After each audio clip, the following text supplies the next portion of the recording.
It is Sunday, September the 15th, 2018. Jesus, I'm botching this already. It's Wrestleview live number 40. I got that part right. Welcome to the program, everybody. We're live on YouTube, and I am joined by Doug Lackey. It's been a couple weeks since we've done one of these. Not so much for Doug, as you've been going hard with Wrestleview Weekly, but sorry, I had some weird sound glitches, so we're going to have everybody let us know if the sound is coming in nice and hot. Sounded like it was okay on my end. I just want to make sure that we're sounding good for everybody. So if you can give us a thumbs up in the chat, that would be lovely. Douglas, how are you, sir?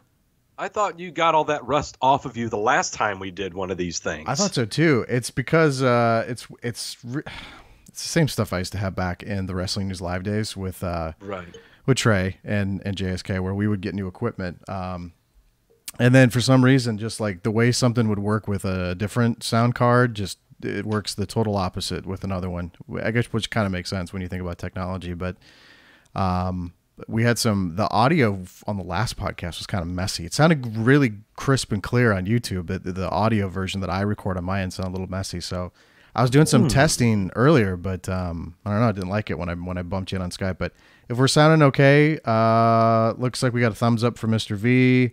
Jeremy Sturgis. But everyone's going to say there's a problem because they can hear me. So yeah, that's all right.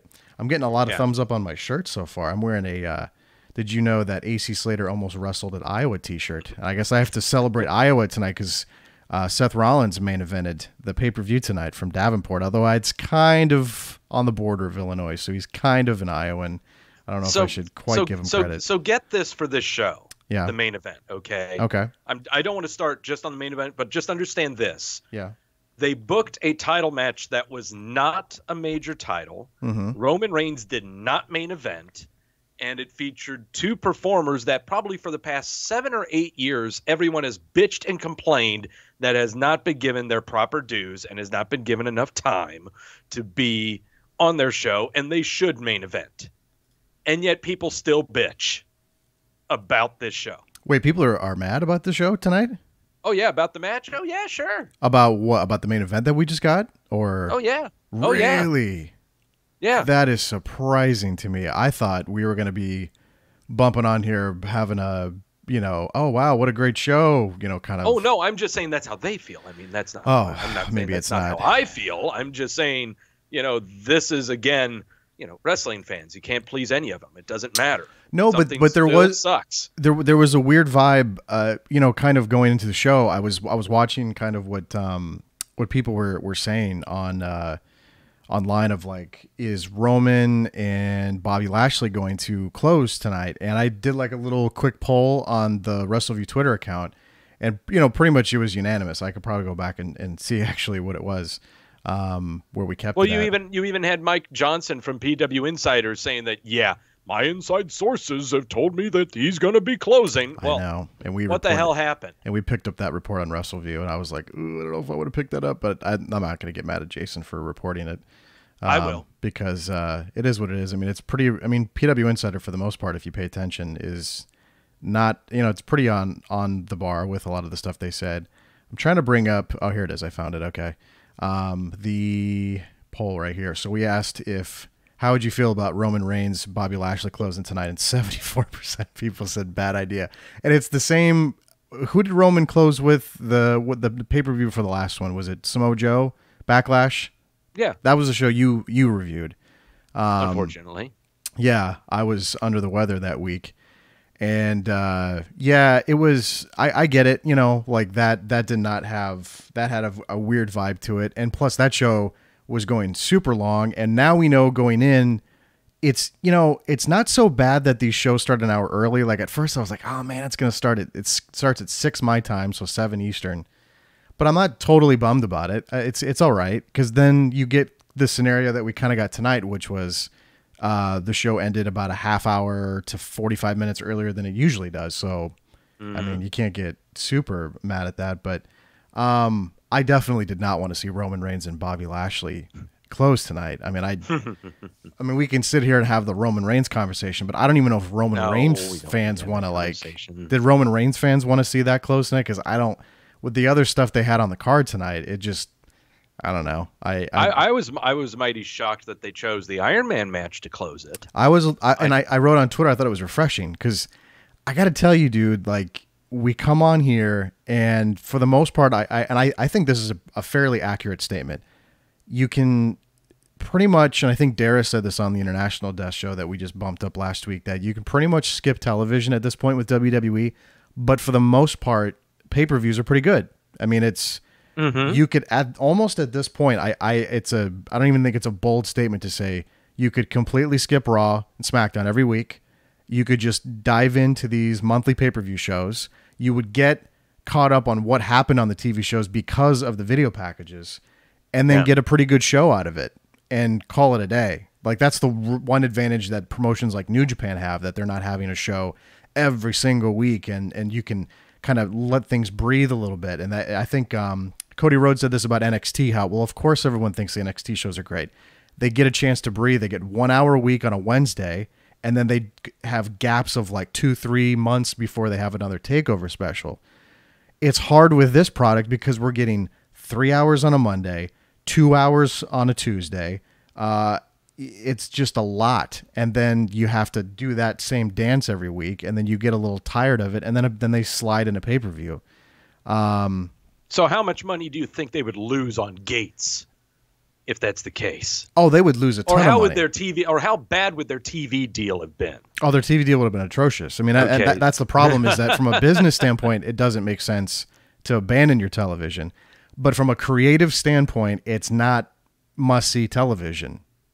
I don't think so, at least. Well, I am not going to sit here and say, number one, that WWE Creative is doing a fantastic job with the resources they've been giving, the hours that they've been giving, the time that they've been given to give us a product to be enthused by. I'm not going to sit here and say that they're doing a good job, nor am I going to sit here and say they're doing a bad job. However, there is no other company, no other entity that puts out as much content as the WWE does. None. Yeah. At all. Okay. You can go ahead and say the NFL tries to with its own network and its own programming, which only really is just a bunch of people sitting around a table and arguing with each other and then replaying their old football games. Because you could say the same thing for any sports network or any sports station for that matter. That's what they have. That's their original programming. The WWE has more content than any other entity that they put out themselves originally. For anyone to complain that they are just not getting must-see television every single episode needs to get over themselves. It's not going to be a home run every single week. We all know that. It's really difficult sitting through a lot of these shows. But can you sit there and say that you don't need to watch the TV shows and just watch the pay-per-view? You got the video package and you watch the pay-per-view? Yeah, you could go ahead and say that. However, you're not going to get the feeling of watching that television show live. Yeah. There is something about watching live television where shit can go down and you'll be able to see it happen. You're going to watch a pay-per-view and watch a video package, you're going to miss a lot of stuff. Because it's the one thing I keep seeing about the television deals that they just did with Fox and renewed with NBC is live content is the emphasis. Live content. And that's huge right now. And did you see what the stock is at right now? Yeah. Right now it's over, I think it just hit $70. Morgan Stanley, I believe, we put an article up over the weekend, valued them as like a red hot stock, and mainly based off of the television deals, because there is, it was basically saying like, okay, clearly there's a market demand for live television, which is, you mentioned the NFL. Like that's the one advantage the NFL has, is even though ratings have dipped for the NFL, for the most part, when you look at, it's so funny when, you know, people have been on the stupid, you know, I'm not going to watch because these guys took a knee. And it's like, and look at the ratings, and like, I look at the ratings, I'm like, they're doing, I mean, yeah, they might have dipped a little bit, but dipping for the NFL would be like amazing for any other sport. I mean, they would kill for those numbers. I mean, it's just ridiculous. Not to mention the fact that the stuff that is on the NFL, you were talking about how they have a network and they replay games. And I think Thursday Night Football is coming to Fox now. It's migrating off the NFL network. So, yep.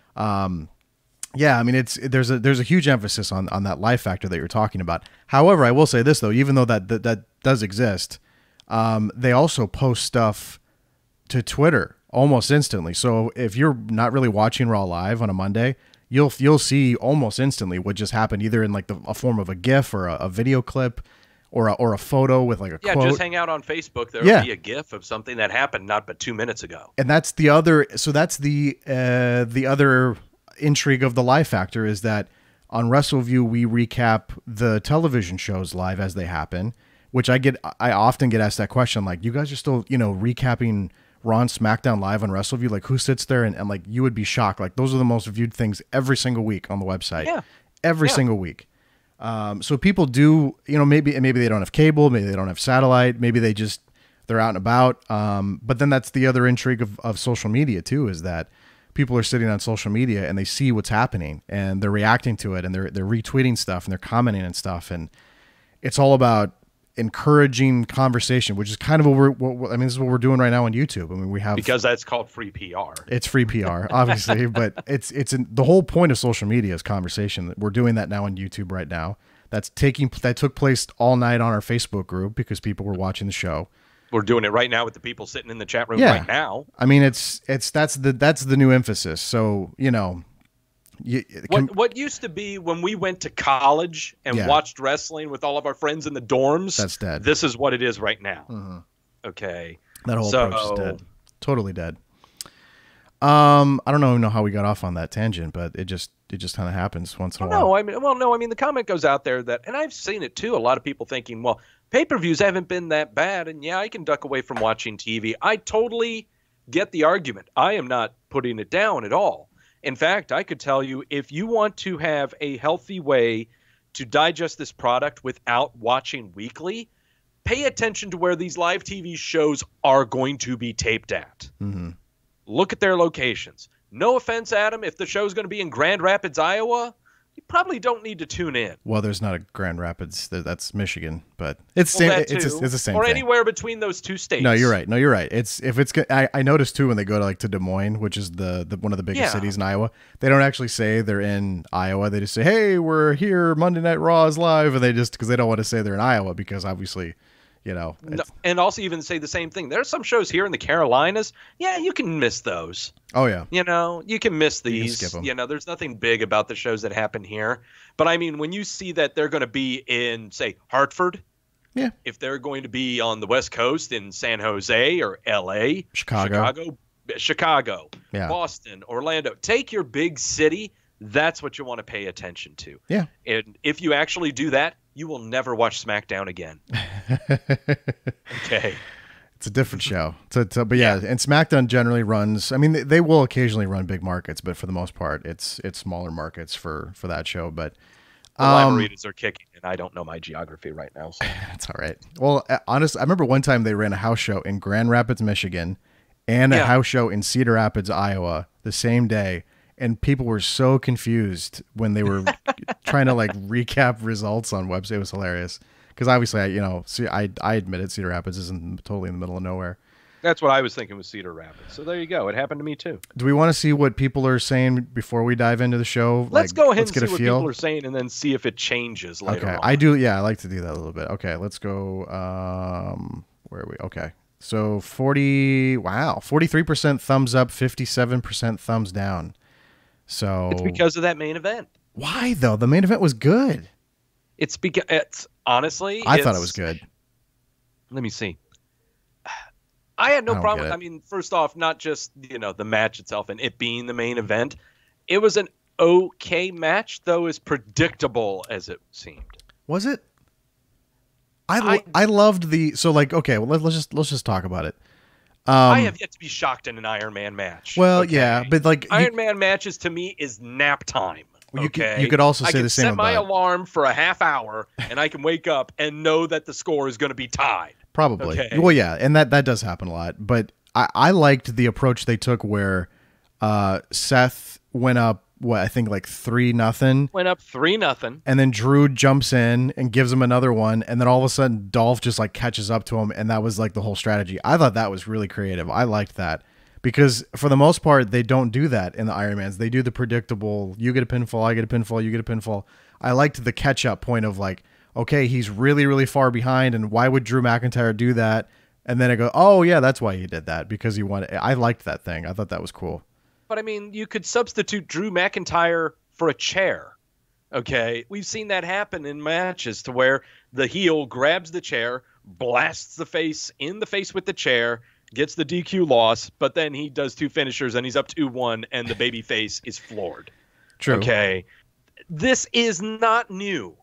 This is, I mean, yeah. It's awesome that you think it's fresh. It's awesome. You loved it. I think because Roman Reigns wasn't it's okay. Now you see you're getting into, you like the match because it was different. It was though. Different. Like, how many shows have we had to sit here and we're talking about Roman Reigns? And it's just like, true.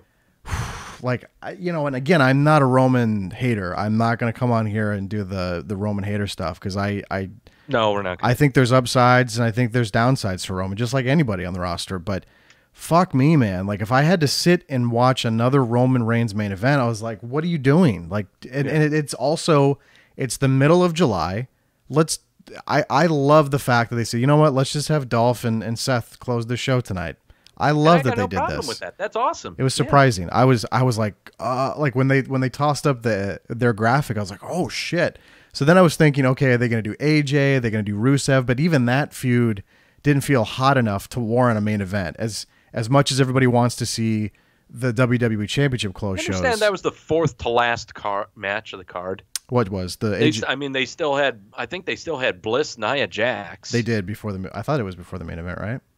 No, I mean, after Reigns and Lashley, they had 3 matches left. Okay. They had Jackson Bliss, then they had AJ Rusev, or they had the Iron Man match. And I'm looking at those 3 going, wow, this is a change. Yeah. Because I'm looking at those 3 matches going like, which one of these 3 warrant being a main event? And on top of that going, whoa, that is throwing a curveball right there. You would expect Lashley Reigns to be one of the final 3, but not one of the final 4. No, not at all. I mean, that was way in the back of the line. And they had Roman lose too, to boot, so it made it even more interesting. I feel like sometimes we get on these tangents and I neglect the chat room, so I'm going to stop doing that, Doug. So I'm going to jump in and just see what people are saying right now. What are they saying? Let's see. Where do I want to start? Externa said the crowd ruined the match a bit. I think he's talking about the main event. Maybe he can clarify. He or she. Oh, yeah. With everyone was paying more attention to the clock than the match itself. Well, there was would act like this was a Royal Rumble match, and every single time it went to double zeros, they would. Yeah. That was a little annoying after a while. I admit that. That was a little much. Shifty Gizm said Jax Bliss should have ended. Rousey is the best thing going right. I don't know if I would have that main event, though. I'll be honest with you. Boy. As good as the Ronda stuff is and as intriguing as it is, I don't know if I would close with that. Unless they really just didn't think they had anything going on right now. I don't know if you close with that. That's a maybe. Maybe, right now, maybe I'm full of no shit. Idea. Right now, I have no idea what Nia Jax is right now. I don't think Nia Jax and Alexa Bliss have any chemistry in the ring whatsoever, and I don't know what it is. And I tried to figure it out again tonight. Where I remember we had the same conversation, the match they had at Mania. I was just like, man, there was just something missing. It just did not feel. It just the flow and the just the transitions and it just I don't know. It just felt really unorganic to me with all that stuff.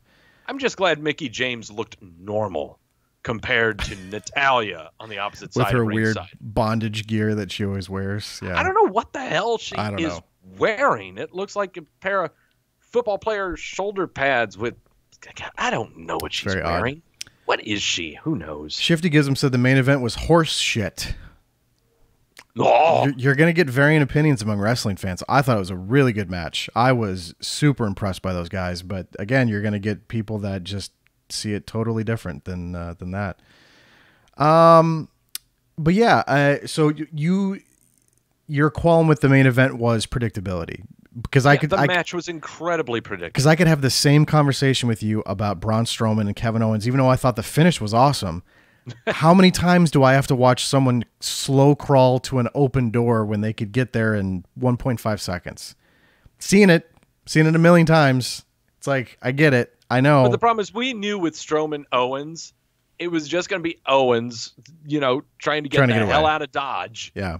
And Strowman not having any of it. I did like Corey Graves said that it's like facing Braun Strowman in a cage match is like being locked inside with a dinosaur. He was doing some Jurassic Park references. I liked the stuff he was saying. I liked Owens blowing a kiss at Braun thinking he was going to win. And again, I had another weird thing happen on Twitter, and I saw Dave Meltzer make a comment.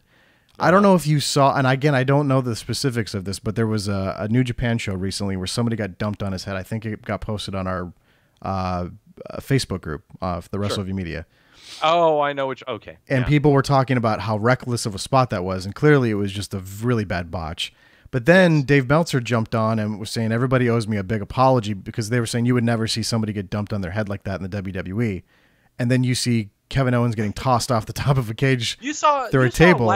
You saw Lashley Did you see take a hellacious bump on the outside. Yes. That same bump, I think about 6 or 7 years ago, broke Randy Orton's collarbone. His collarbone. I remember that. They had to completely stop the title match. I was like, oh, shit, that's it.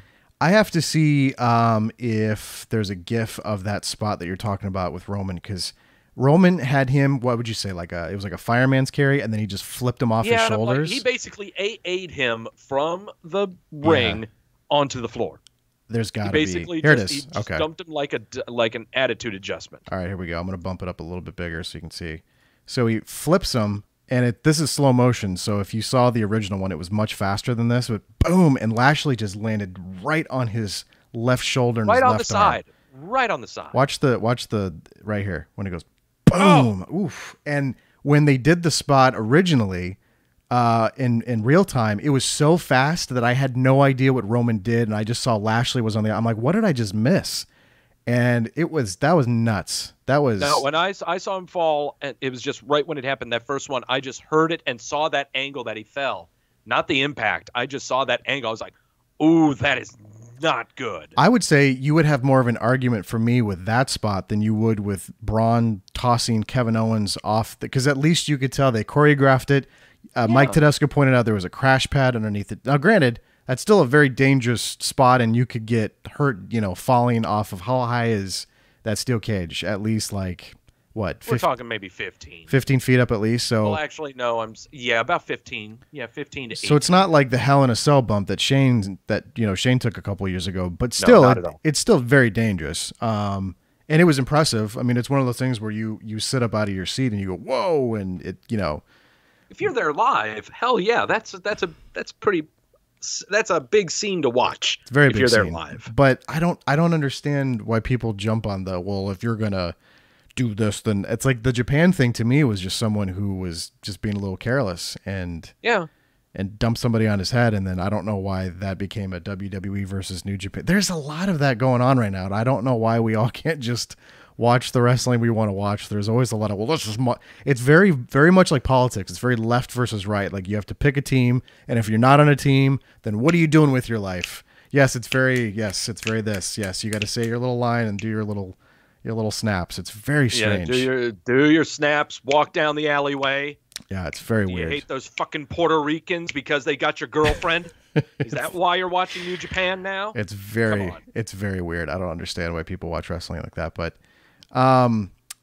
so yeah, we were talking. I don't know. We're bouncing around a lot, but I'll tell you what. Let's go first.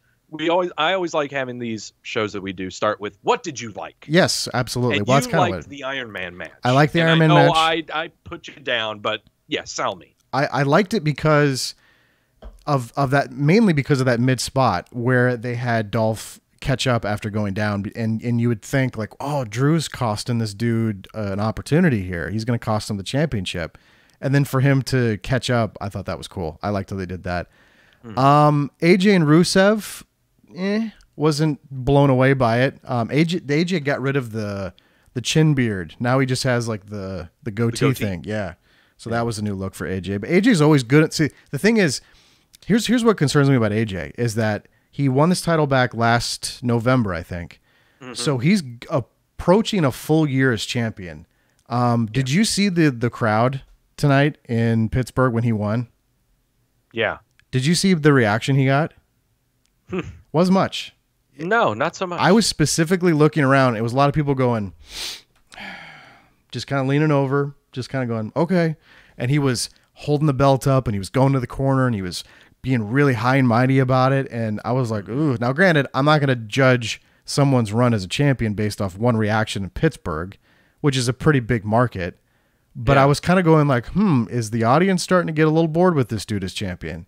Because not that I'm saying that Rusev should have won, and because they're always chanting Rusev Day and they're selling Rusev Day t-shirts and all that stuff. But that did kind of catch my eye a little bit tonight, that the AJ responses were a little tepid.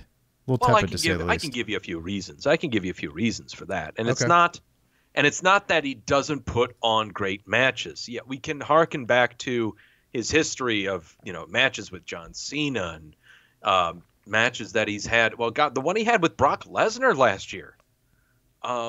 He's had good matches, okay? The problem is, do you realize that last week and the week before were those two matches he had on SmackDown? He hadn't had any televised matches for over a month. That's right. He had only been on TV to do a stupid interview segment in the back. He never did, or maybe just be at ringside and talk. Didn't have any matches. Was not in the ring doing what he says that he does, that this is the house that he built, but didn't really do anything, okay? What he's doing there is not exactly, Brock Lesnar atrocious, being a champion but not showing up at all. But it's darn near close to it. Because now you are on TV, but you're not doing what you say you're really good at. And nor did we really get any word that he was injured. All the hype was about that he was injured and they were laying back on him. But we never got any confirmation that he was injured. And so now we just see him on TV and, yep, there he is. He has a belt. Yeah, this is what we're used to. Mm-hmm. He has good matches, but, yeah, the last ones we got, again, were against Aiden English and this one. And he had a really long feud with Shinsuke, and people were kind of tired of that after a while. I love their feud, but I get it. After a while, people were, ready to move on. But I don't know. It was a little tepid tonight, so I don't know. It's gonna take the programs that are coming up now in SmackDown for him. Okay, to do that. There are at least 3 that I'm looking at that can just catapult him up. One of them you should wait and hold off on for WrestleMania. So you got plenty to wait for with AJ Styles. It just depends on how they build him up. How they do, and it has to be more than just that one match he's going to have. He's got to do other stuff on the TV shows to establish why this is a big deal. This is why you should be watching the television shows. Yeah, because then you get a little more from these people than just seeing them once a month on a pay-per-view. Yeah, you see him once a month on the pay-per-view, and then you start bitching at the crowd of, why aren't they cheering AJ? Yeah, why are they? Maybe you should figure out why they aren't. Yeah. Because they had been, though. That's the weird thing, is when I do watch SmackDown, they are. But I don't know. But that is a good point. He's been held off television. I wasn't blown away. So they did this thing with Team Hell No where Kane got beat up backstage, and then he had to come out in a boot. Wasn't a big fan of it. I don't know. It was okay. It wasn't terrible, but I don't know. Like, why did you put Team Hell No together in the first place if this was the end game anyway? I don't know. I thought they were going for, let's just, quickly bump the titles on these guys, give the Bludgeon Brothers somebody new to work with. I don't know. It was to show that the Bludgeon Brothers are a big deal. That they're willing to beat the shit out of people in the backstage. They don't care who it is. I get it. They don't care who it is. The Team Hell No thing's just so like, I didn't see that coming. Did you see that coming? Like, they're just like, oh, okay, I guess we're doing this now again. Like, oh yeah, they came out of completely came out of nowhere. I like the old Can ones. we talk about how great the Carmella Asuka match was? Yeah, I was actually going to get to that one. God, that was so much fun. I loved how, first of all, there's something so like Carmella's so obnoxious in an awesome way, though. It frightens me sometimes when wrestling fans are so focused on if someone is like this like technical wrestler that they completely ignore what that person's trying to do as a character on television. And her goal is to make you hate her and to be like, God, it just drives me nuts. And she's smiling out there and she's holding the belt up and she's screaming all the time and being obnoxious. And she once again found another way to beat Asuka when the odds were stacked against her, even more so than this time than the last time, and she still figured out how to do that. And then, you know, I love what they're doing with her on SmackDown. I'm super impressed with it, but, you know, I did get a couple boober tweets at me because I tweeted out that I love what they're doing with her, and some people didn't agree, and that's okay, but I just can't imagine not getting what they're doing with her. Like, it's just awesome what they're doing with her. These are the people that were these people that could possibly be booing Vicky Guerrero? Maybe. But I mean, Vicky Guerrero never had a belt and never really performed in the ring. No, but she was great. You know. Oh yeah, but she was fantastic. She was awesome. I don't understand how people can be. I'm always amazed how people get angry watching professional Well, look at wrestling. As you said that, look at the chat. They're saying that Asuka's ruined, and everyone's, how is she ruined by She's this? not. How? Is it because? How is she ruined? Okay, let me play devil's advocate. Is it because she was presented as this killer that never lost a match in NXT, and now that she's lost a match on the roster, she lost the match at Mania to Charlotte. Now she's a little human now, but even though she's lost, you still expect her fully to win though because of her past. Like, that's how I would view her character. Even though, yes, she took an L at Mania, but regardless of that, like imagine a prize-fighting boxer. She's the New England Patriots, for crying out loud. Yeah, like, just because the Patriots have lost a Super Bowl doesn't mean that you don't favor. They went undefeated. They lost at the Super Bowl. Holy crap, the world's falling down. But they've won 2 since then. But you still favor them when you when your team plays the Patriots, you go, oh shit, we're playing the Patriots. That to me would still be the case with Asuka. Like, oh shit, I gotta, you know. So why is she being ruined? I guess I'm gonna extend this to the chat room. Yeah, please. Because I don't understand how do people. Are we just using buried instead of ruined? That could be the new term. Come on now. Ruined. Okay. It's just ruined. Ruined. Oh, she's buried. She's ruined. She's something bad.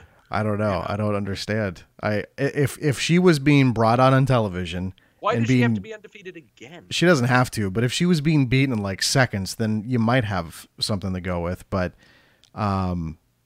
they're doing the stuff great with Carmella and bringing James Ellsworth back in, and having him being upside down and being kicked like a piñata by Asuka was very entertaining tonight. Just him tossing stuff from the cage was fantastic. It was fun. Okay. I enjoyed that. I also loved Shinsuke kicking Jeff Hardy in the balls right before the match started, and then doing so out of the view of the referee and slowly pulling off his vest, going, I don't know what happened, and then just I don't know. I don't know. Ready to go. I don't know what the hell his problem I love him as a heel, man. Like he's just so much fun as a heel. Like, just kicking people in the balls, man, that is such a simple concept, but he has embraced it so much as a character that it's just stupid how great it is, but it's so much fun. I could watch him just and that would not have been pulled off by anyone other than him, though. Oh yeah, exactly. Because he's got the reputation to build on from him, like King of Strong Style. I'm from Japan, and then suddenly punching people in the nuts. That's fantastic. They're calling him the King of Dong Style by Mr. V in the chat room now. That's the new nickname.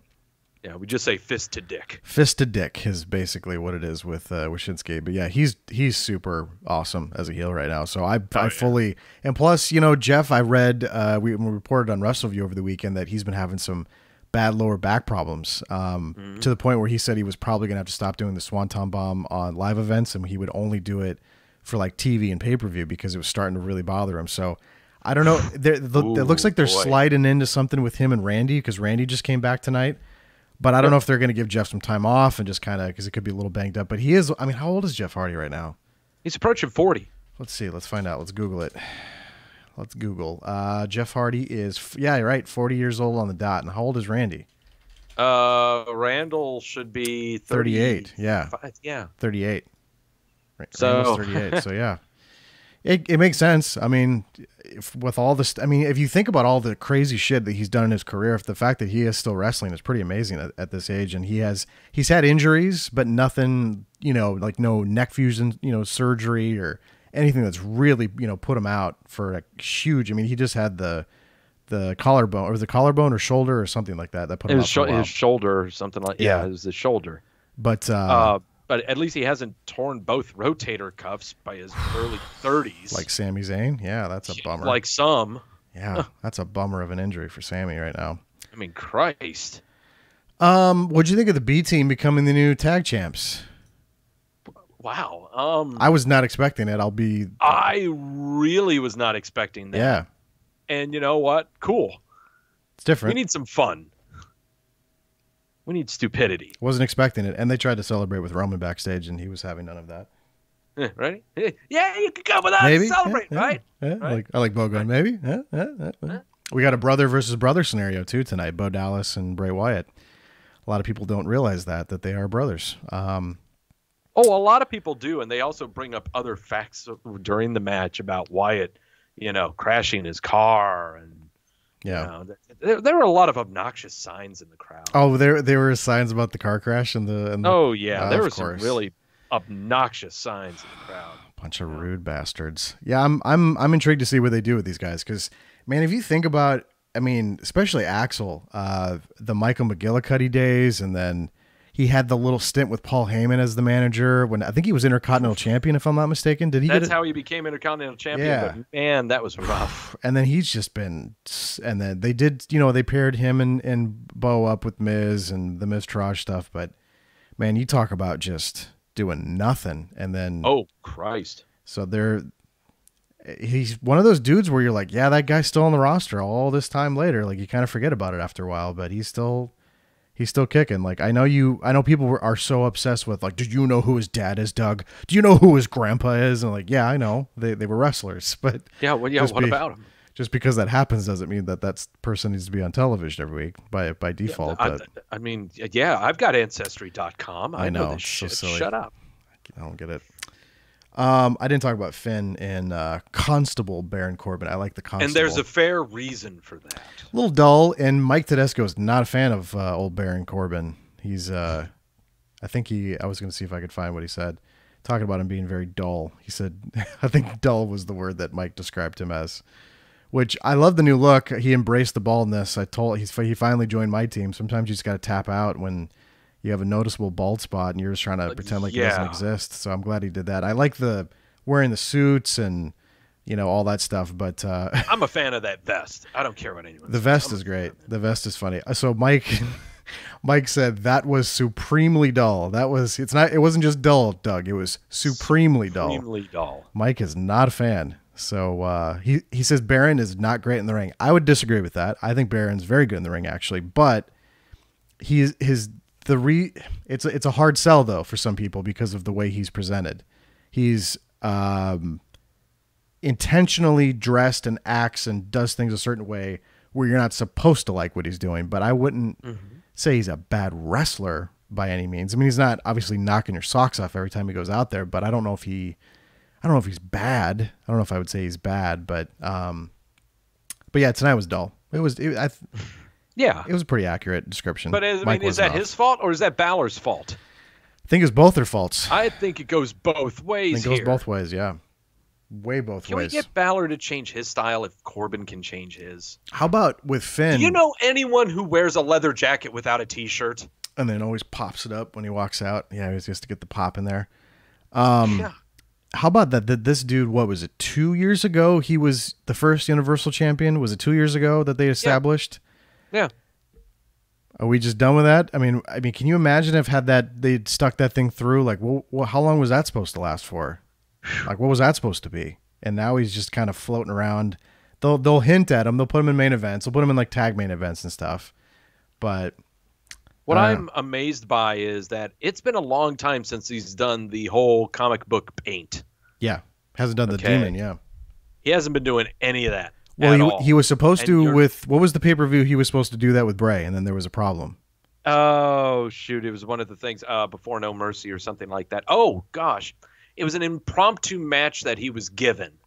He was going against AJ Styles, is what it was. Can't remember the pay-per-view, but it was last year is what it was. And he was supposed to face Bray Wyatt as TLC was what it was. Sister Abigail. It's supposed to be the sister. So his sister Abigail, yeah. And so basically, since then, the WWE has made it aware that we are not even supposed to remember any of that stuff. And so the only way to not even remember any of that wacky shit is for him to never wear the makeup again. And you're not going to see him wear it for a while. it's going to be a very, very long time. Yeah.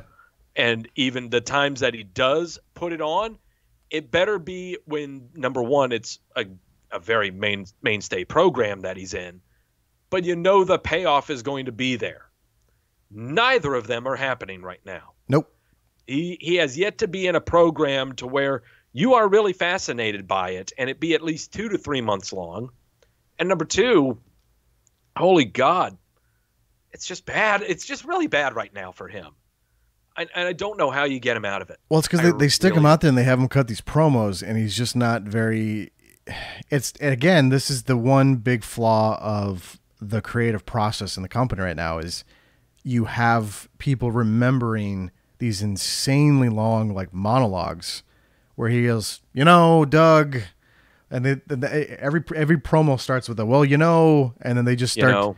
And then it's just like, oh my God, like what? It's hard to invest in these characters or even be interested in them when that's the presentation of, okay, go out and cut this really long promo and tell this story. And then to them, maybe conceptually, when they're back there and they're writing it and they're talking about it, and they're like, oh, this is going to be great. You can say this word, Doug, if you really put a little emphasis on this word.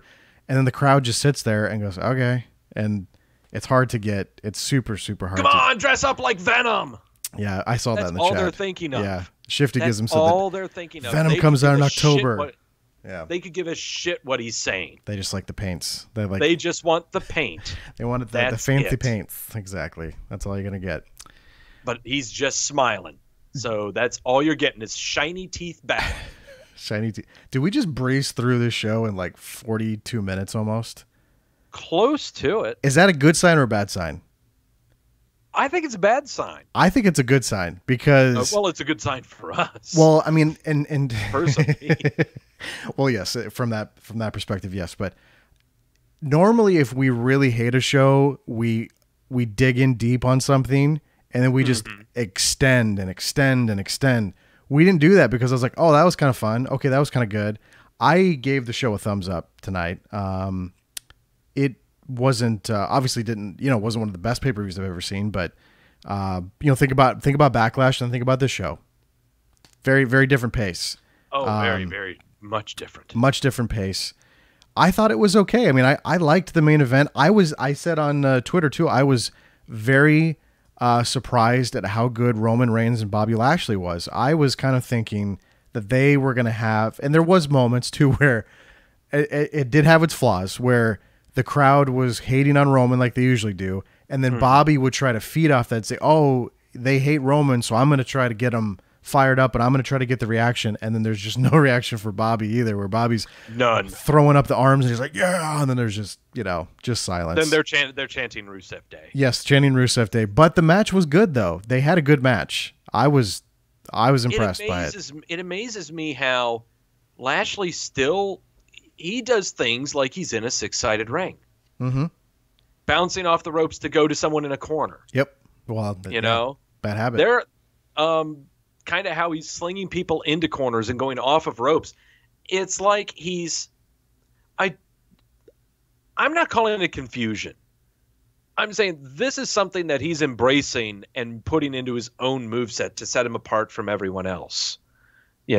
Now, whether that's a good thing or a bad thing has really yet to be seen, because honestly, he hasn't even had that many matches or had that much kind of, should we say, any screen presence to warrant anything like that. Right now, I feel like, the match they had was great. Don't get me wrong. But you're thinking, Lashley Lesnar, how hyped are you, Adam, for Lashley Lesnar? From a Lashley Scooby-Doo feat going up against Lesnar. I think you'd be surprised. I hope so. I think you'd be surprised at how it works. Now, granted, that's not a match I want to see going like 8, 9, 10 minutes. I think you do like 5 minutes, 6 minutes, get in, get out. Kind of like what Goldberg and Lesnar did at Mania, the monster match, But they would probably lengthen that out a little bit. But I think you'd be surprised with Lesnar Lashley. Now, whether or not the audience is... So you were talking about what a hard sell Roman and Bobby is. Now you're trying to sell Brock Lesnar, who's never on television, with Bobby Lashley, who's not very popular with this audience at the moment. That's going to be a tough sell. Honestly, I think that's the bigger issue is not that was the match going to be good or bad. Is there interest in even wanting to see that in the first place? If that's even the idea that they're going to be, which kind of feels like they are because, Roman would have had I just beat Bobby now, so it's time for me to step up and challenge Brock again for the 1,000th time.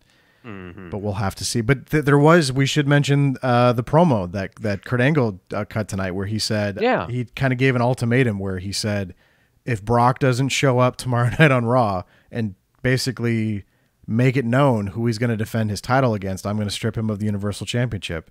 And it's also very now granted, we know now, and that's been what's been the plan, is that Brock is going to wrestle at SummerSlam. So they could milk this a little bit. And maybe Kurt just says, okay, you're stripped. And then Brock shows up later in the night and beats the shit out of everybody and says he's not actually leaving. Who knows? But so tomorrow night could be fun. They could really milk this. And they originally the goal for tonight's show was supposed to be a big, like fatal 5-way or 6-way or something, whatever it was. To find out who was going to challenge Brock at SummerSlam, and then they called that off and then just did Bobby and Roman. But there's a lot of potential. After they found out that Lesnar was going to be sitting ringside at the UFC event. Yes, which and we'll talk about that. I had that on the docket. I know you're not a big UFC guy, but I kind of want to hear. I talked about it on my show. I know. I just want to briefly address it, but yeah, I think that has potential tomorrow night with that and SummerSlam. And how many weeks away is SummerSlam, by the way? Oh man, we're probably looking at 6 weeks. It's August the 19th. So we are sitting. So we got 1, 2, 3, 4, 5 weeks of build. It's a 5-week build. Ooh, it's gonna be a long slog. 5 weeks. That's gonna be. They fun. had a hard enough time doing 4 weeks for Money in the Bank. Yeah, that's gonna be fun. This is gonna be tough. Oh boy. Can I give you my Mike Johnson spoilers for tomorrow's Monday Night Raw? Sure, he'll probably hear it. But... Okay, because I got my sources. Brock Lesnar will show up on TV. Okay. Heyman will be on the microphone. They're just about to announce who their opponent's going to be. And out comes Braun Strowman with the suitcase. Tries to cash in. And Lesnar makes a beeline out of the arena without saying a damn thing. All right. We'll see if it happens. That's what I'm predicting right now. According to your sources. That is gonna open the show. Yeah. Well, yeah. I like the potential of it. I think it could be fun. Could be good times. Hayden Barker in the chat just said 5 weeks of Bobby promos. Oof, I don't want to listen to those. No, thank you. Oh boy. I'll take an old passeroo on that one. Do we want to actually let me cast my vote before we do one final look at the poll. Have you voted, Douglas? No, I haven't. Thank you for reminding me. Shoot, I always vote. What am I doing? So I gave it a thumbs up. Let's give it the old look-see here. So it did tick up since we last talked. 51% thumbs up, 49 down. So it's pretty close. It's very close. Where is my pinned? Oh, there it is right here. I say thumbs up as well. Okay, so let's refresh off of Doug's vote right there. So now we are sitting at 51%. It's still the same thing. Yeah, 51. Well, actually, mine said 104 votes, but it's probably more like 52-48 should be now. Let me see. Let me refresh. Refresh. It's not working. It's not working. The hell's your problem? But that did change from when we first started having the conversation. So, well, yeah. So I don't know. We'll see what people. It's very mixed. So usually it's one or the other. So the fact that it's a little mixed tells me, Shifty gives him in the chat thumbs down. Bronx gives it a thumbs up. He actually gives it a B-. He gave it a grade instead of a thumbs up. No. It's A or an F. Okay? Thumbs up, thumbs down. How dare you, Bronx? Yeah, there's no B- shit. He just wanted to get more technical with Valvo is the only teacher allowed in this chat room. That's right. That's right. We're all just students to him. Exactly. Let's see. Frank said, I'd like to know what kind of a show it would have to get 100% thumbs up. It had to have been a killer show. Hayden Barker, thumbs in the middle. Torqueman, thumbs up. Jamel, thumbs up. All it would have to be is Roman Reigns lying prone on the ramp for every match and every performer to just kick in the nuts as they make their way to the ring for their respective matches. Our chat is pretty much overwhelmingly thumbs up. So we'll let the poll progress, obviously. But yes. No thumbs in the middle, Walkie. We got rid of that. That's the new doctrine. No more thumbs in the middle. That's right. You're either on the top or on the bottom. You can't take it sideways. There ain't no spooning in this chat. Let's hit a couple news items before we get out of here, Douglas. What do you say? Oh, okay. I'm ripping this off from a comedian named Bert Kreischer that I'm a big fan of. He has this show that he does called Open Tabs, where he just opens up tabs. It's kind of what you do on Wrestleview Weekly, where you have a bunch of tabs open, you go through the news. But this broke today, which was interesting. The fact that Hulk Hogan's been reinstated into the Hall of Fame, and that he was also backstage as well. That this all kind of came down real fast as everything was taking place.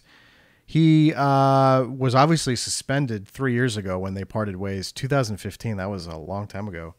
I always remember that because I was sitting in a pub in Ireland when I saw what he said, and then they made the announcement. I was just like, what is going on?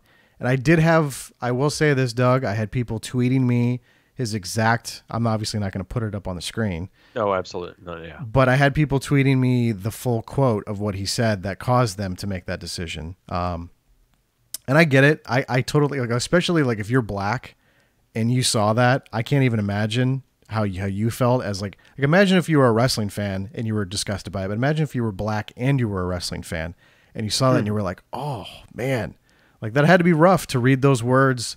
But then people have also made the point that he's, over the last 3 years, he's made a genuine effort to apologize. He just got put into the Boys and Girls Club Alumni Hall of Fame. He was always all over TMZ apologizing. He was saying that he owed the locker room an apology. Apparently, he did that today. He was backstage at the show. According to this report by Mike Johnson of PW Insider, who Doug made fun of earlier with Scoops, apparently he got emotional and received an ovation for his speech that he gave. Didn't appear obviously on the show tonight on the pay-per-view, but yeah, that all this stuff. Obviously, he was spotted, Doug, flying into Cleveland, which is about a 2-hour drive. So everyone was like, "Oh shit, is Hogan going to be on the show tonight?" And everyone was kind of getting a little excited about that. But yeah, I mean, like I've seen the other response to is if they let the Ultimate Warrior come back into the company and go into the Hall of Fame and get his own, like, because he said some pretty fucked up stuff too. I mean, I don't know if you saw all the stuff that he said when he was on his little diatribe for a couple years there, where he was getting deep into politics. He said some messed up shit. So if they brought him back, I mean, this is it's hard for me to even have this conversation, Doug, because it sounds like I'm trying to condone the stuff that Hogan said. By no means am I doing that. I'm just saying after 3 years, if someone's making a genuine effort to say, listen, I made a mistake, I shouldn't have said that. At some point you have to kind of, you have to move on as a person too. Like you can't be that angry for that long. Like you have to just kind of. No, I get you there. It's just still sensitive. No, it's not just sensitive. Now here's me. I mean, this is me, mega cynical here. It's like, it sure took him a hell of a long time. It took them or him? Him to apologize. I thought he was apologetic right from the start, from what I remember, but maybe not. Maybe I'm wrong. But he didn't go above and beyond. Okay, you could walk into the headquarters anytime. You're Hulk effing Hogan. Yeah. Okay. You were still a Hall of Famer. Maybe they wanted to distance themselves from him, though. Do you think about that, though? Like maybe that wasn't even going to be possible. Like maybe that just wasn't going to be on the cards for him to just walk in because they just wanted nothing to do with him. Well, yeah, because apparently media reports and all of those beat them to the punch before he could. Okay, they were faster to get to the WWE's eyes and ears than Hulk Hogan himself was. Okay, we'll go and put it that way. 3 years, yeah, I guess that's fine. I guess the other thing we could also say too is no one else could get away with this other than a celebrity of his stature. Yeah, and because we do live in a culture now where if you make one bad move, you get destroyed. Yes. And you lose your job, you lose your career, you lose any yeah, you're right. It's a little, but there are celebrity, like, I mean, obviously I'm not trying to compare him to what he said to like what people like Kevin Spacey have done, but Kevin Spacey's lost a ton and he's a celebrity. So there are moments where the person gets justified treatment based on how they've acted for decades and decades. But Yeah. I don't know. He had the problem with it was because of almost kind of what you're saying, the stature of Hogan, like the impact that he had on the industry. To just like erase that is going to be tough, but you got to do at some point. You got to come to the table and you got to figure out, okay, do we move on? And the thing is, I also get it, like, because I saw a lot of the tweets I got today. A lot of it was from black wrestling fans going like, I'm not going to forgive this guy. And I get it. If that's fine, then don't. That's awesome. I totally get it. And I think that was the problem was I think when by covering the story, people thought that we were like, going like, okay, it's time to move. I'm like, no, it's just that this is what they're doing. They're undoing they've reinstated him into the Hall of Fame. He's no longer, quote unquote suspended. And this might open the door for, maybe something for him on television again, which he was working as a brand ambassador, and that was going really, really well. And then this all went down a couple of years ago. So can we also go and say something too here? Yeah. The Hall of Fame that does not physically exist. Yeah, that has no physical location. Okay, that has no physical appearance whatsoever. That is only just old people with rings. Or posthumous people with rings. Okay? To get angry that he's being reinstated into a non-tangible Hall of Fame will be fine. I think pro wrestling's going to be okay. Don't think about it too much. Don't let it get to you. If you want something to be angry about that's a little more race baiting, just look at some independent wrestling or watch some other wrestling where they really do fuel the stereotypes and combat those. They attacked that on the new season of Glow with Awesome Kong being the welfare queen, and and her son is like, one of the few black students in Stanford, and he's watching his mom as the welfare queen, and he's like, what's going on here? That's an interesting. Jamel Watson in the chat said, as a young black fan, I don't have the connection to Hogan. If it was someone like Edge or someone I grew up with, it may have hurt more. So that's an interesting perspective. So maybe Hogan, was just way before your time and it just didn't have the same impact. But I don't know. That's the problem is he did have a gigantic impact on wrestling, and that's why it was so hard to sit there and be like, whew, it's just, it was rough. It was super, super rough. That was an interesting time. And the Gawker stuff too, all going on at the same time, with the lawsuit with Gawker. So interesting, but he's back. Well, if not officially back, but he's been reinstated. I don't know if that means it's going to lead to something, but we'll see. No, it's not going to lead to anything. Probably not, but I know that there's always been a want on his end to want to get back on television, though. So, well, I've got my sources. Doug's going to just nail me today with the sources stuff. No, it's not you. I'm nailing all of pro wrestling media right now. I know. Okay. I know. I got yelled at on Twitter for not... And Namco. I'm calling out Namco. You're calling out Namco? He's in the chat right now. God damn it, Jason. Well, when Jason ran the story, I was like, yeah, it's PW Insider. Makes sense. And then when that didn't happen, I went, ooh. But you never, ever put in spoilers from these sites. You win some, you lose some. They will always be wrong. Win some, you lose some with some of that stuff. You lose them all. Did you see that? So there's two stories floating around. Obviously, there was this comment from Daniel Bryan that he's most likely going to re-sign. His deal's up on September 1st, which also happens to be the day that All-In show is taking place in Chicago. Oh, boy, I got my sources. There was a lot of speculation with that one, but Sean Ross Sapp over at Fightful was reporting today that the deal is done to bring Daniel Bryan back for another deal. So there's competing arguments among the media right now of what's going on. But he said this is the actual quote from Daniel. He said, the wrestling world is an interesting world right now, but I love working with WWE, and my wife is a part of the company, and so there's a good chance I'll resign. So probably heading in that direction, that he's going to continue to work for the company, but we will see. Yeah. Did you see that Ring of Honor and New Japan will be running Madison Square Garden during WrestleMania weekend? I am very tempted, Doug, to hit up this show instead of NXT, because we're going to all head out to the East Coast for Mania next year. I've never been, well, first of all, I've never been to Madison Square Garden, so I would love to attend a wrestling show there. And how strange would it be that my first wrestling show at MSG would be not WWE, but instead Ring of Honor and New Japan? Like, how that would be crazy. And it's happening WrestleMania weekend. They've booked. I think honey, we need to first just do the All-In event. Then test the waters. Okay, let's just wade in the pool right now. Okay, because. But you really want to see NXT at the Barclays Center? Which one is the lesser of two evils here? I'm just looking at the consistency of the crowd. Am I going to enjoy myself? I just want to go to MSG, dude. I just want to go. I've never been, so I'm. Well, then take a tour. I could take a tour, but I've always wanted to go to a wrestling show at MSG. That would be so much fun. And I'm not gonna. I'm not an avid Ring of Honor New Japan person, but at the same time, it would be pretty cool to experience. I'd love to go to MSG for a wrestling show, but the announcer with the microphone be that hang down microphone. Oh yeah, the old MSG one, absolutely. Yeah, that's what I want. Howard Finkel doing that shit.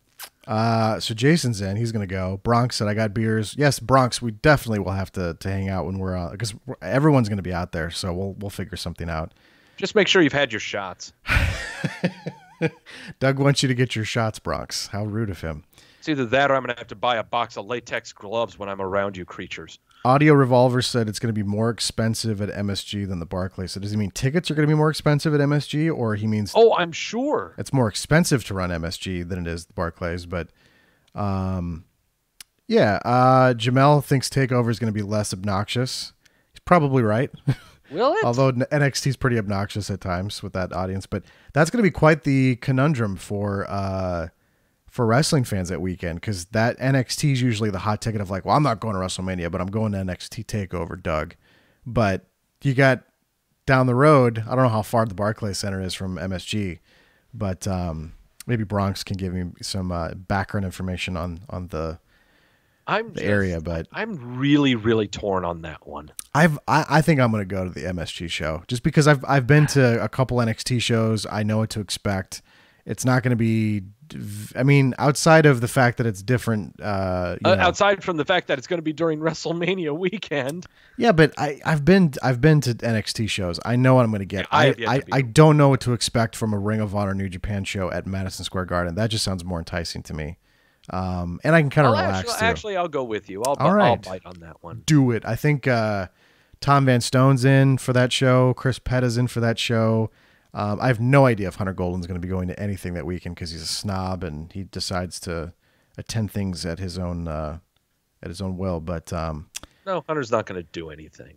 Bronx said it's a 25-minute train ride or cab between MSG and the Barclays. So I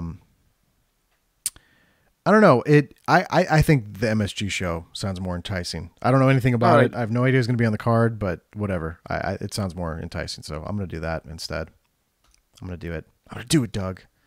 Okay, you go ahead and do that, honey. And then finally, Bork Laser showed up.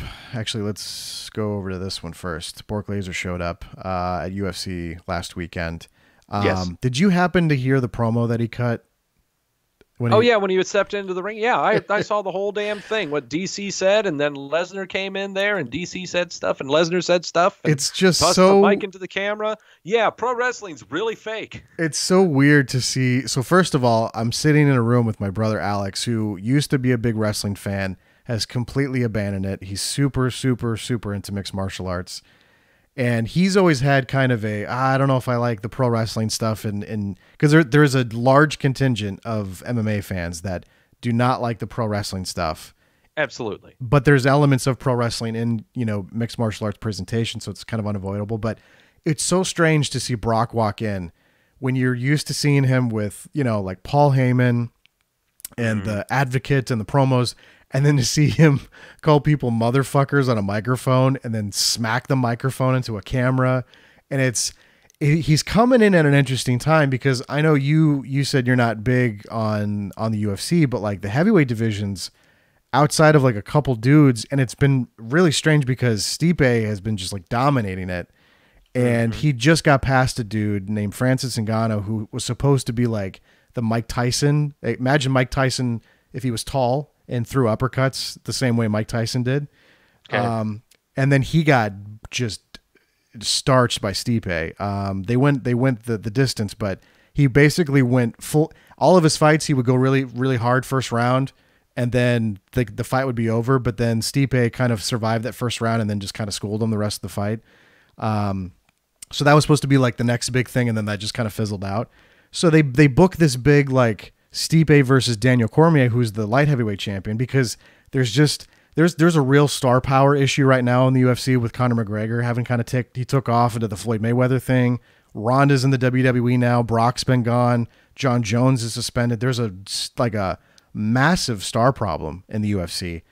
And then to have Brock just walk back in, Doug, take a seat at ringside, and he's the Universal Champion, and he's talking how Stipe's shit and Francis Ngannou's shit, and I'm going to come after you, motherfucker. And it was just so surreal. And by the way, Daniel Cormier, for people that aren't aware, is a huge wrestling fan.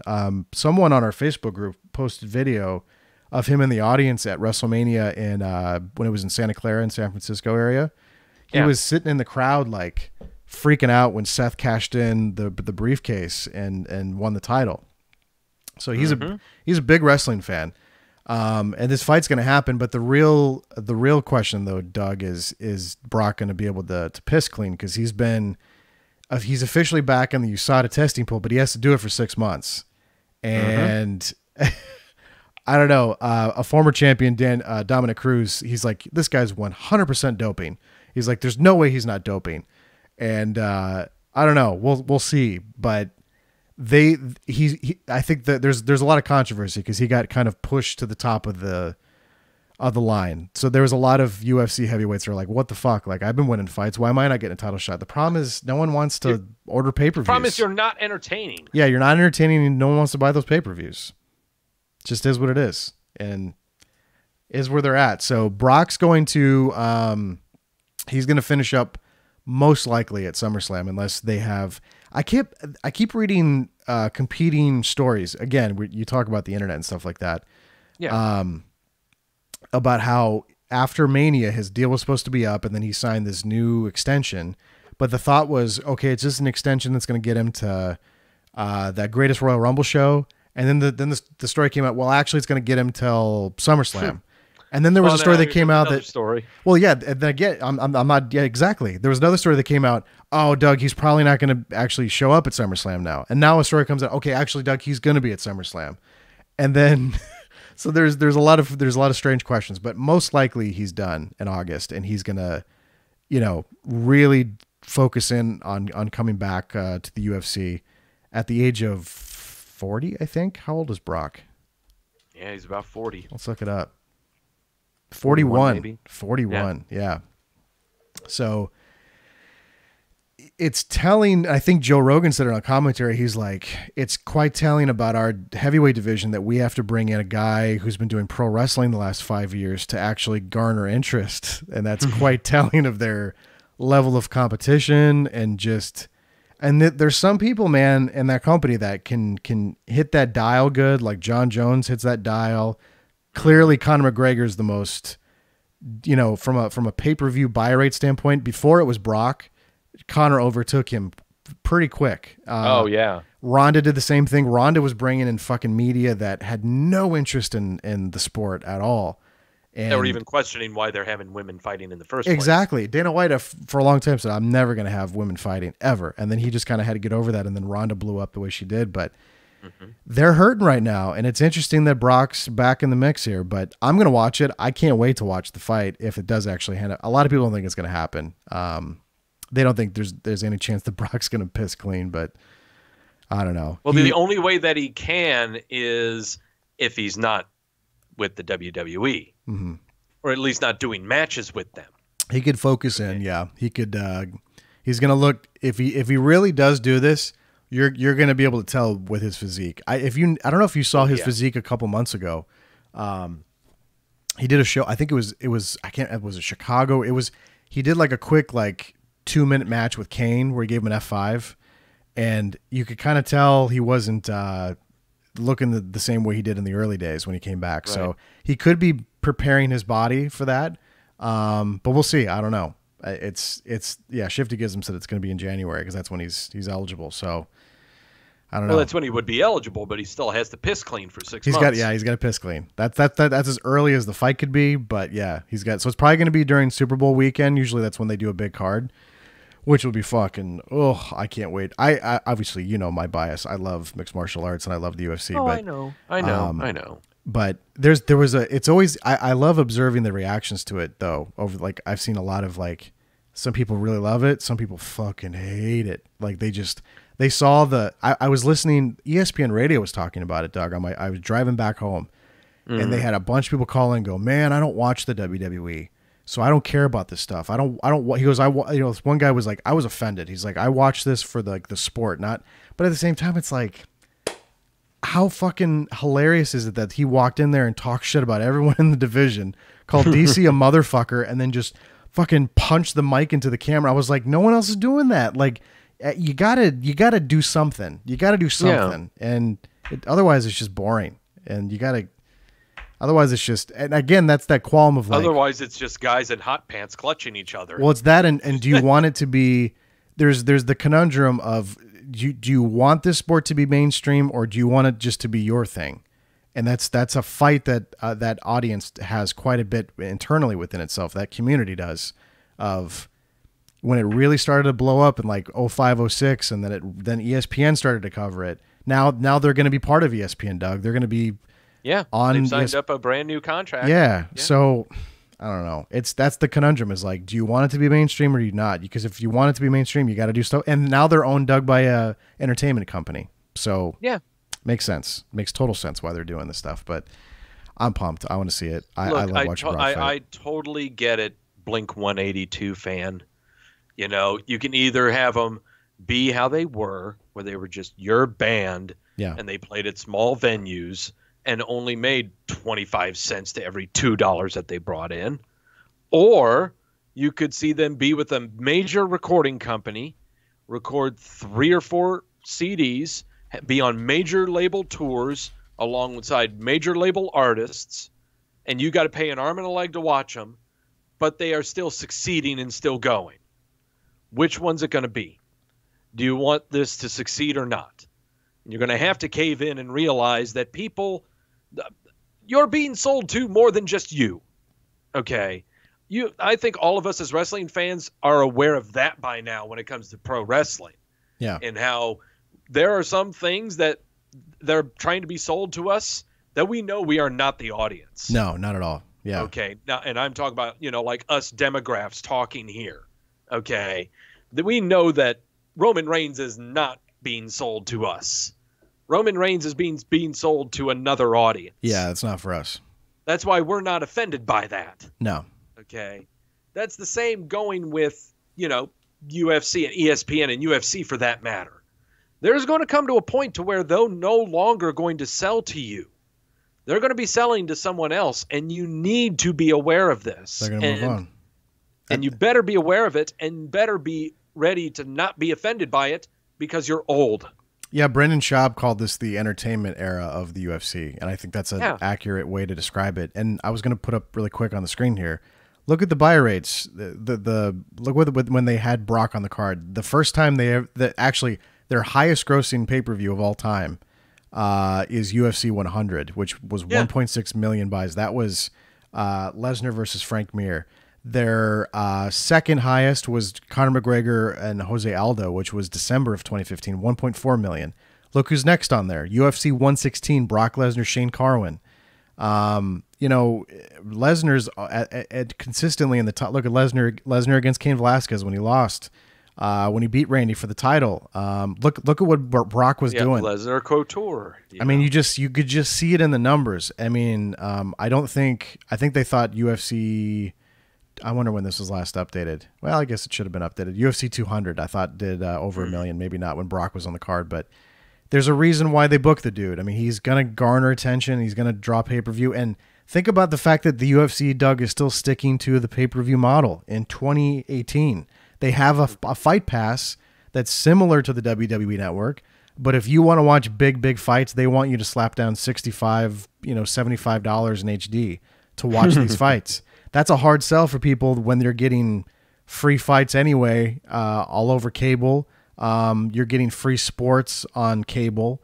It's a tough sell. So if they're going to say, hey, Doug, if we're gonna make you pay for it, we're gonna try to bring in Brock Lesnar. I have no problem with that because it's an attraction. It's a big fight. So I get it. It's the entertainment. I might actually watch one of your damn shows now. You might enjoy the Brock fight. Brock's very entertaining to watch fight, and a lot of people think that DC would stop him too. So because DC is a high level amateur wrestler, Sure. put a bunch of dudes on their ass too, and surprisingly knocked out Stipe in the first round.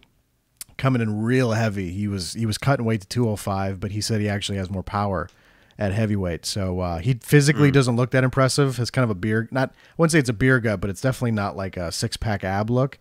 But when he connected, he dropped Stipe. So there's a lot of people thinking he could do the same thing with Brock, but we will see if that. But again, you made the point. We gotta piss clean before we even start booking stuff because it's gonna be rough. We gotta focus on what's in our shake. Yes, and that has happened, unfortunately, with because USADA does not fuck around. So that is the golden snitch. Don't. The golden snitch, as Shab calls it. All right. I was trying to think if there's anything else we needed to hit, but I know the next time there's a pay-per-view is SummerSlam, which I think we talked about that. 5 weeks is when that is. 5 weeks. 5 weeks. There is an Impact Wrestling pay-per-view next week, but I don't think I'm going to be doing a post-show. I'll be honest with you. I'll be covering it on Wrestleview. It's the Slammiversary show. It's going to be in Toronto at some kind of casino venue or something like that. So I'll be covering on Wrestleview, but I mean, unless there's a demand for it, I just don't see the point, honestly. No, don't do it. Don't do it. We don't consistently come on here and talk about Impact anyway. So I don't know. I'm getting so far. One person's like, yeah, Audio Rover's like, yeah, don't do an Impact Post show. Don't do it. Goosey already wants to book us drinking together. Goosey had a fun weekend with Hunter Golden and Tom Van Stone. And Matt, I don't know if you saw some of the shenanigans on the Facebook group, but I saw. Yeah, that was. We'll have to. Hunter was saying that it's going to be Goosey Takes Manhattan when we all go East Coast for Mania, but we're going to see Goosey in Chicago Labor Day. He's going to be coming to All In weekend, so we'll be recreating a lot of those photos that he did with Unky Hunty and Thomas. If he's thinking I'm buying him a drink, he's dead wrong. I can see Goosey's like, hey, Doug, can I get a couple beers, man? I'm not buying him jack or shit. I just don't want to drink beer around Goosey because he's going to criticize the kind of beer I get. Like if I get a Corona or a Dos Equis or a Budweiser or something like that, he's going to be like, oh, you're drinking. He's such a beer snob. Every time No, I will drink around him. I'm just not going to buy a goddamn drink for him. I see. Okay. Okay, well, that's my thing. According to Hunter, if you give him I think all of those that Tom and Hunter were just getting them all sauced up because they wanted to be entertained. They probably did. They said Goosey was a good time though, so we'll have to. Oh, sure. There's a place called the Fox and Hound where we're going to be staying. That's a good. That's a nice little chain. Yeah, it's a good little establishment. So they'll bring the big beer tubs for you, where they just bring a beer. It's like a big tube, and you can just have beer right there. It's like your own personal tap. Yeah, it's your own personal tap. So there's another place too that's kind of like that as well. So I used to live in the area that we're going to be in, so I know it quite. It changes obviously, but I know it quite well. So there's a couple. I don't drink IPAs, Goosey. Fuck IPAs. I'm not. No, thank you.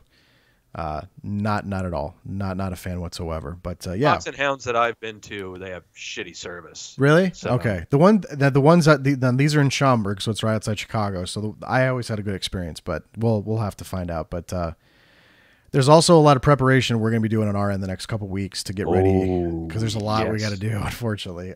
Because there's another. I don't know if you saw. There's another newly confirmed guest that's going to be at All In. Who's that? It was via their Twitter. They just put it up while the pay-per-view was going on. Rey Mysterio. Yeah, he's booked for the show. Yeah. Yeah, that's. It's going to be hard for me. I'll probably miss him because he is a very short person.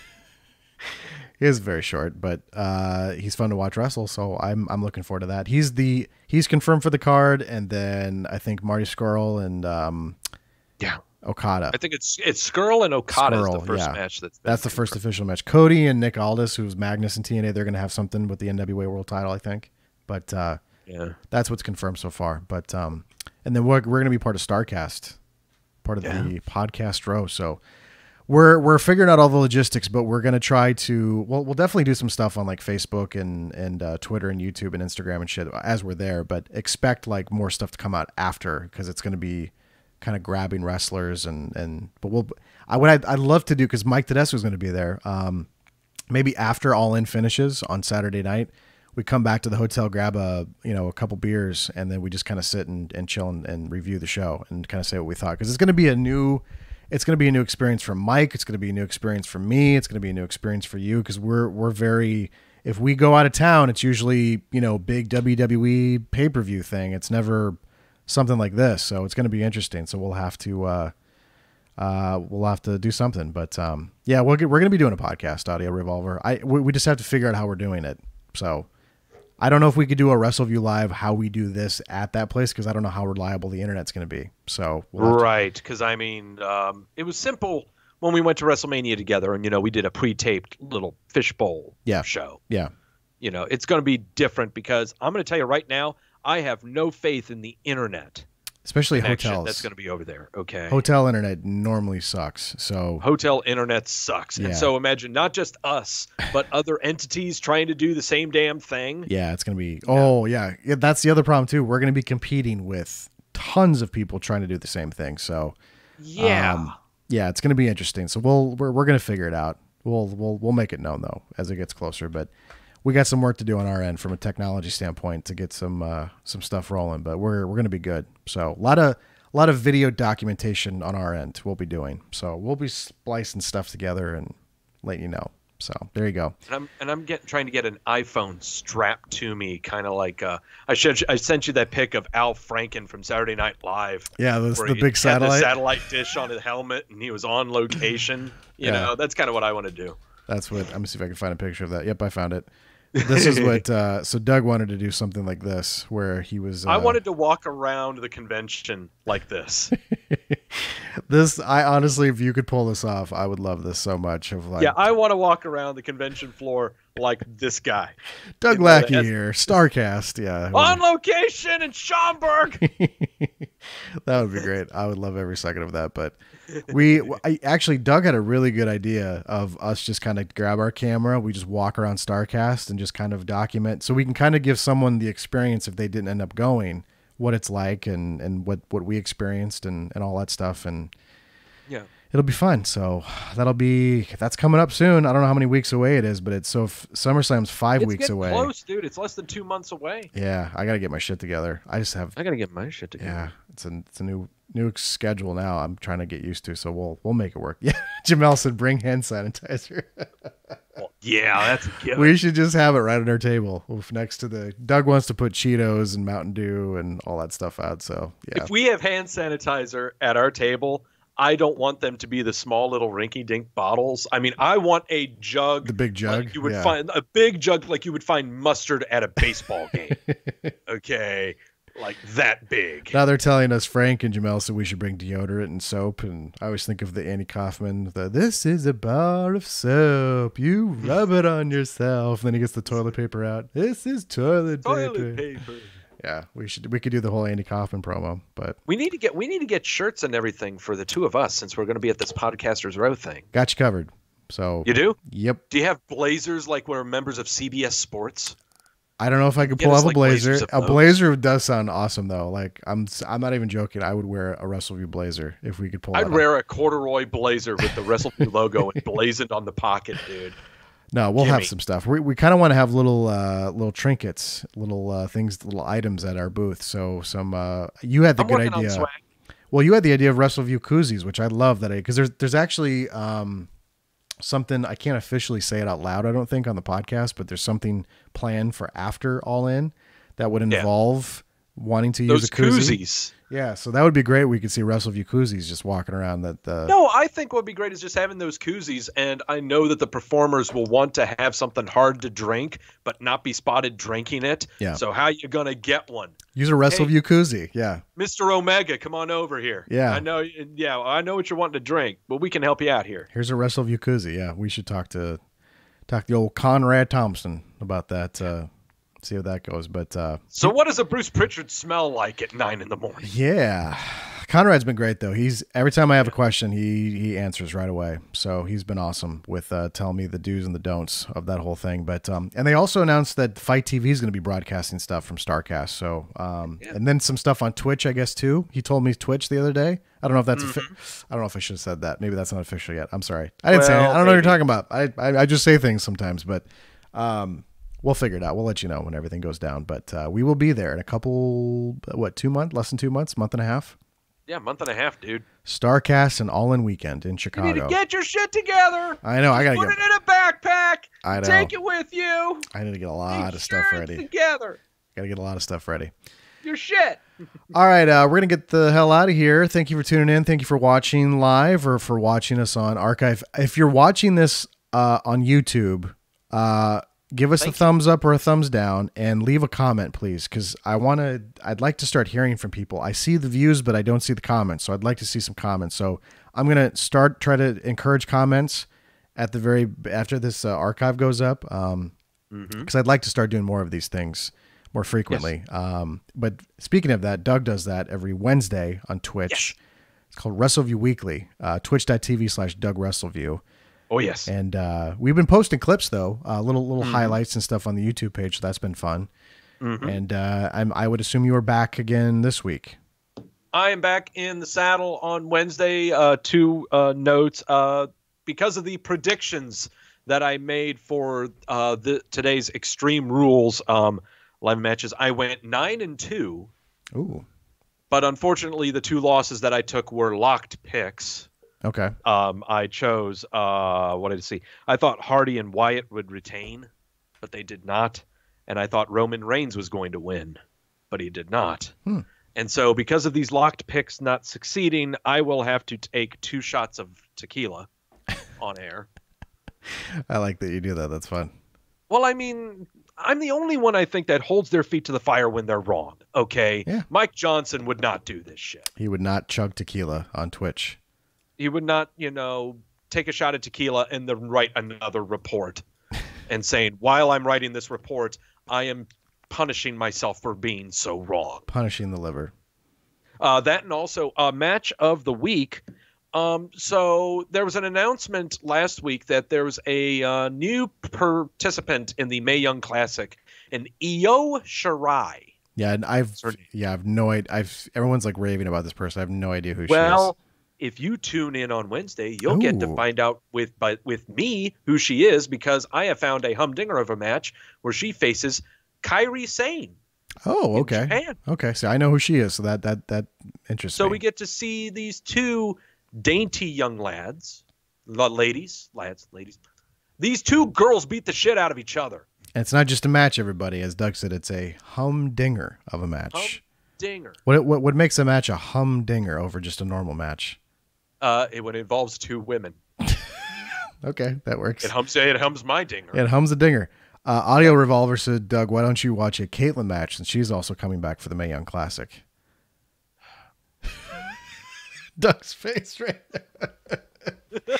So a lot of people don't know, but we used to poke fun at Caitlyn for looking like it was Hunter. Hunter said she looked like a pony, I can easily find any steeplechase. She doesn't look like a pony anymore. I follow her on Instagram, and she's got a tight little bod on her, man. She started a clothing company, and her legs scare me. She goes to work at the gym, man. So yeah, Hunter said she looked like a pony back in the WWE days, but she looks completely different now. So I've been an avid Instagram heart follower for a while because she posts some awesome photos. She scares me. She's a little scary, but she scares me. Her legs look like that they could juice a cactus. That's what happens when you work hard in the gym, man. She goes for it. I'm scared. But I don't think you could watch a Caitlyn match because you get booted off Twitch, I think, if you watch I think copyrighted. So. Yeah, I would. I can't do that. No, but I can watch. But I can watch a Florida steeplechase. That's probably as close as it can get. She was wrestling in Florida. Coastal Championship Wrestling is where she was just recently wrestling, so you could maybe watch that in preparation, so you can see what modern day Caitlyn looks like. Coastal Championship. Yeah, she did something. I don't know if there's footage out there of it, but I know that she did recently wrestle for that promotion. So Let's see, a Caitlyn match that you will not fap at. Okay. Like, speak for yourself. Oh yeah, sorry. Could figure out a way with Caitlyn. Yeah. She's By the probably way, just yeah, our show disgusted. is a complete anti-fapping show. Anti-fapping. So We no do not do any of fapping during Wrestleview Weekly. No, there's no fapping during Wrestleview. Is it a challenge? Challenge accepted. Challenge. No. I accept. Hold my beer, Doug. Oh my God! Now we need a T-shirt that says Wrestleview. No fapping. No fapping. No fapping, please, during Wrestleview content. We would appreciate it. It's God, a fapping challenge. People. We're horrible people. All right, we're going to get the hell out of here. You can follow Doug. You can see it right below his face at Doug Wrestleview on the Twitter, and I am at Adam Wrestleview on the Twitter. So give us a follow, and of course follow at Wrestleview on the Twitters. And if you want to join the shenanigans with us on Facebook, look up Wrestleview Media, the Facebook group. You can join on there. And of course, if you want to listen to this show instead of watch us, which is okay, I get it. You're probably doing that right now. Could be. Wrestleview Media on SoundCloud and iTunes. And the SoundCloud and iTunes feeds have been bumped up with some help from Jason Amico. He's been bringing back the Roundtable show, a lot of Wrestle Review shows. And Daryl O'Connor's been bringing back the International Desk on Phoenix FM 92.5 in Dublin. So now that Cena's not on TV all the time. Yeah, now that Cena's gone, Daryl's like, okay, I'll do a show. That's fine. But yeah.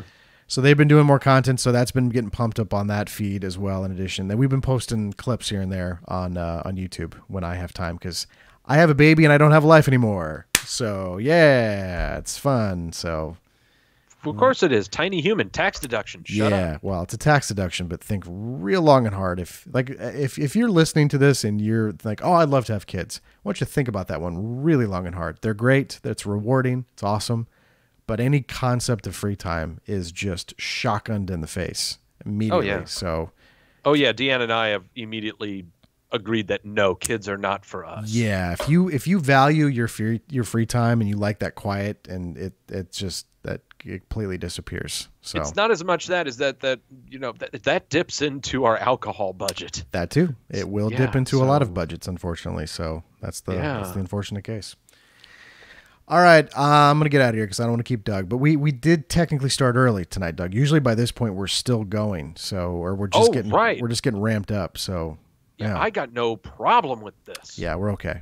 When the shows end early, we'll probably go a little longer, but that's not always the case. We got lucky tonight, so there you go.